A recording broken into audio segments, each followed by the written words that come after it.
And America's top diplomat and the head of the Pentagon spent about 3 hours in Kyiv this weekend meeting with Ukraine's president and his top generals. It's the first high-level American visit to the capital since the war began. Deborah Alfarone has more.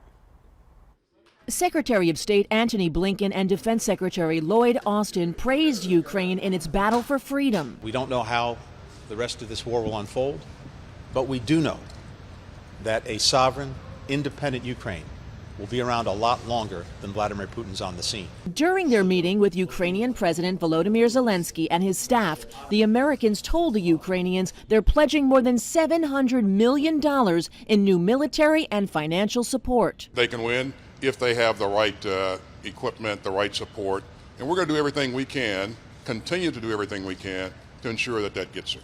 They also announced American diplomats will begin making day trips from Lviv to Kyiv in order to reestablish a diplomatic presence in the capital. And they announced President Biden is nominating Bridget Brink, the current U.S. ambassador to Slovakia, to be the next ambassador to Ukraine. Someone I've served with for a long time, deeply experienced in the region, will be a very strong representative for the United States in Ukraine. Secretaries Blinken and Austin traveled from Poland to Kyiv by train. Overnight, Russian forces targeted Ukrainian railways with missile strikes.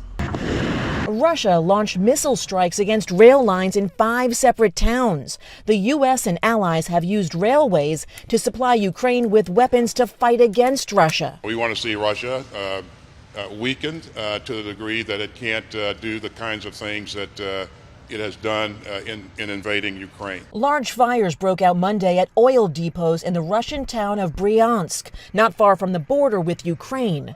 Russian officials say they're investigating the cause. Deborah Alfarone, CBS News, the White House.